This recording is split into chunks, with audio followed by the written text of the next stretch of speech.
కాంగ్రెస్ కార్యకర్తలు ఉదవలేకర కాంగ్రెస్ కార్యకర్తలము ధర్నా చేస్తున్నాము, నిరసన వ్యక్తం చేస్తున్నాము. ఎందుకంటే గత వారం రోజుల నుంచి అంటే 13 తారీఖు నుంచి 20 తారీఖు వరకు ఎవరైతే ఆషాఢ మాసం సందర్భంగా మన కాసం ఫ్యాషన్స్ కిలో చీరలు కొనండి, అరకిలో చీరలు ఉచితంగా పొందండి.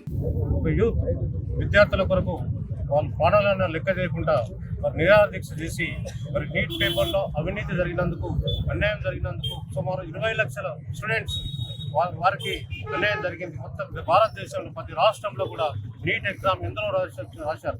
మంచి వాళ్ళు చదువుకుందామని ఇంజనీర్స్, డాక్టర్స్, మంచి మంచి క్వాలిఫికేషన్లు చదివిన వారు మరి పై చదువుకుందామని నీట్ ఎగ్జామ్ రాస్తే దాంట్లో మహిళా స్టూడెంట్స్ ఉన్నారు, బాయ్ స్టూడెంట్స్ ఉన్నారు. వారు ఎందరో మరి సంవత్సరం ట్రైనింగ్ చేసి తల్లిదండ్రులు ఎంతో కష్టపడి వారికి ట్రైనింగ్ ఇప్పించి ఎగ్జామ్ రాయటంలో రాసినందుకు వారికి నీట్ ఎగ్జామ్లో లీక్ అయినందున వారి విద్యార్థులు శాంతియుతంగా ఎవరైతే కాంగ్రెస్ పార్టీ లీడర్ ఉన్నాడో అతను శాంతియుతంగా వారం రోజులు నిరాదీక్ష చేశాడు, ప్రాణంకైనా లెక్క చేయకుండా. మరి ఆయన కూడా అన్నాడు 20 తారీఖు తర్వాత తప్పకుండా బతుకుంటానని. ఆ తర్వాత ఏమైతే తెలియదని.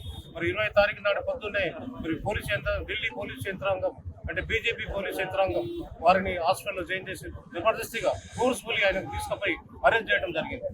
దానికి నిరసనగా మరి రాహుల్ గాంధీ గారు, మరి మల్లికార్జున ఖర్గే గారు, ప్రియాంక గాంధీ గారు, ఇతర కాంగ్రెస్ ముఖ్యమంత్రులు, కాంగ్రెస్ నాయకులు అందరూ కూడా మరి అక్కడ ధర్నా చేసి నిరసన వ్యక్తం చేస్తుండగా పోలీసులు అన్యాయంగా వచ్చి ఈవెన్ అపోజిషన్ లీడర్, దేశం పార్లమెంట్లో అపోజిషన్ లీడర్ రాహుల్ గాంధీ గారిని కూడా లెక్క చేయకుండా ఈడ్చుకుపోయినట్టు మన పేపర్లో చూసాం, టీవీలో చూసాం. ఇది చాలా అన్యాయం.